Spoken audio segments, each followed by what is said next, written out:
Commercial gas की किल्लत को लेकर के सरकार का प्लान तैयार हो चुका है। सरकारी सूत्र ये बता रहे हैं कि समस्या से निपटने के लिए 3 मेंबर्स वाली कमेटी का गठन किया गया, जो कि होटल एसोसिएशन से बात करेगी। एलपीजी की दिक्कतों के हिसाब से प्रोडक्शन बढ़ाया जाएगा। भारत में अभी किसी भी तरह की स्टॉक संबंधी दिक्कत नहीं है। आने वाले समय में के लिए भी तैयारी पूरी है। रिफाइंड तेल के एक्सपोर्ट पर भी रोक नहीं लगाई गई है। कांग्रेस ने कमर्शियल गैस सिलेंडर आपूर्ति पर रोक और घरेलू एलपीजी के दाम में बढ़ोतरी के खिलाफ बेंगलुरु में प्रोटेस्ट किया। यूथ कांग्रेस कार्यकर्ताओं ने सरकार के खिलाफ नारेबाजी करके विरोध जताया। यूथ कांग्रेस के कार्यकर्ताओं ने पोस्टर लहराए। कई कार्यकर्ता सड़क पर ईंट की मदद से चूल्हा जलाते दिखे। प्रोटेस्ट की वजह से सड़क पर ट्रैफिक भी प्रभावित रहा। देश में कई जगहों से कमर्शियल गैस की किल्लत की खबरें सामने आई हैं। इस पर रेस्टोरेंट एसोसिएशन ने अपने मेंबर्स को खत लिखा। सभी होटल से गैस की खपत को कम करने की अपील की गई। खाने के वो आइटम्स इग्नोर करने के लिए कहा गया है जिन्हें बनाने में ज्यादा टाइम लगता है। फॉर एग्जाम्पल, कढ़ी जैसे बनाने के लिए गैस का ज्यादा उपयोग होता है। अब होटल्स में ऐसी चीजें ना के बराबर दिखेंगी। एसोसिएशन ने सभी से पैनिक न करने की भी अपील की है। वेस्ट एशिया के संकट पर भारत की पैनी नजर है। विदेश मंत्री एस जयशंकर ने जर्मनी और साउथ कोरिया के विदेश मंत्रियों के साथ बातचीत की है। विदेश मंत्री ने दोनों नेताओं से फोन पर बात की और मिडल ईस्ट संकट पर चर्चा हुई। जयशंकर ने ऊर्जा संबंधित समस्याओं पर भी बात की है।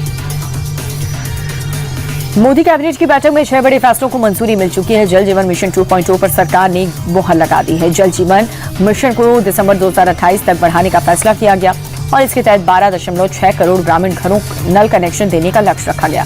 चुनाव से पहले तमिलनाडु को भी एक बड़ा तोहफा मिला है। मदुरई एयरपोर्ट को इंटरनेशनल बनाने का फैसला लिया गया। मदुरई से अब दुबई, अबू धाबी के लिए उड़ानें शुरू हो जाएंगी।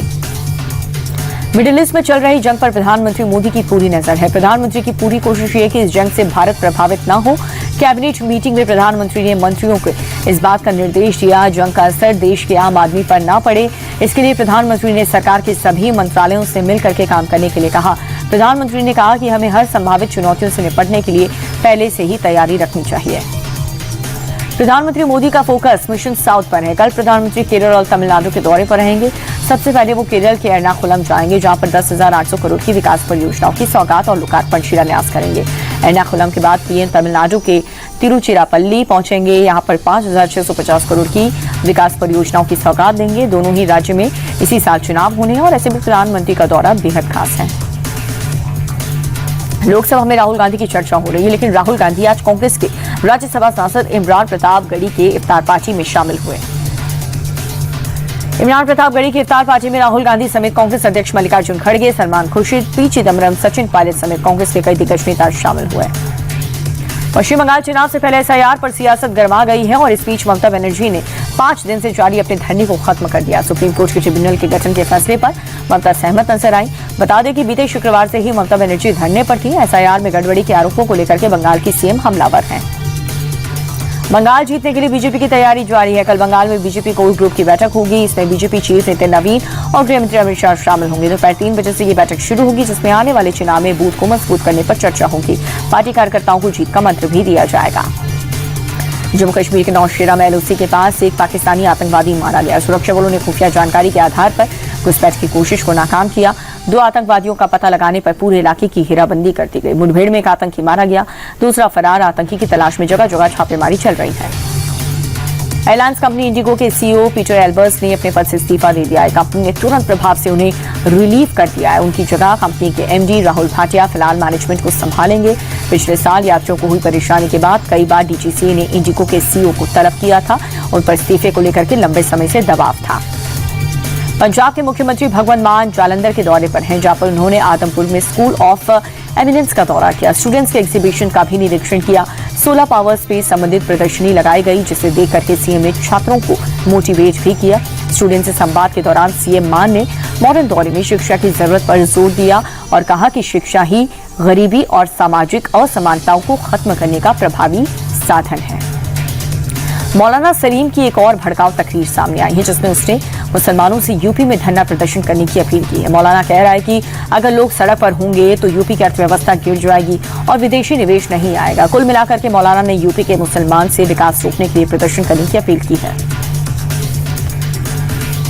मुंबई में एक मेडिकल स्टूडेंट ने फांसी का फंदा लगाकर के जान दे दी। सुसाइड नोट में उसने लिखा कि बॉयफ्रेंड उसके कैरेक्टर पर शक करता था और इसी वजह से दोनों के बीच लड़ाई रहती थी। मुस्लिम बॉयफ्रेंड होने के कारण दोस्त उसे श्रद्धा वालकर से कंपेयर करते थे और एक दिन तू भी फ्रिज में मिलेगी जैसे कमेंट्स करते थे। इन सबसे तंग आकर के इस लड़की ने सुसाइड कर लिया। पुलिस इस पूरे मामले की तफ्तीश में जुटी है। तेलंगाना के मेडचल में रफ्तार का कहर देखने को मिला है। जवाहर नहर इलाके में एक तेज रफ्तार कार पेड़ से टकरा गई। पास में खड़े 2 युवक भी इसकी चपेट में आ गए। हादसे में दोनों लोग घायल हो गए, जिनमें एक की हालत गंभीर है। दोनों युवक सफाई कर्मी बताए जा रहे हैं और फिलहाल पुलिस सीसीटीवी के आधार पर मामले की जांच कर रही है।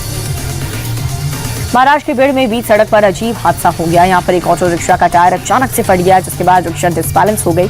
इस रिक्शा ने सड़क पर 2 से 3 गाड़ियों को टक्कर मार दी, जिसमें कुछ लोग घायल हो गए। फिलहाल पुलिस सीसीटीवी के आधार पर मामले की जांच कर रही है।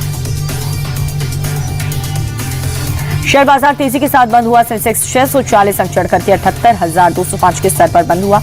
निफ्टी में भी करीब 233 अंकों की तेजी दर्ज की गई, जिसके बाद निफ्टी 24,262 पर बंद हुआ। बाजार में बैंकिंग, ऑटो और एफएमसीजी के शेयर्स में सबसे ज्यादा बढ़त दर्ज की गई है। भारतीय बाजार के साथ एशियाई बाजार में भी तेजी रही।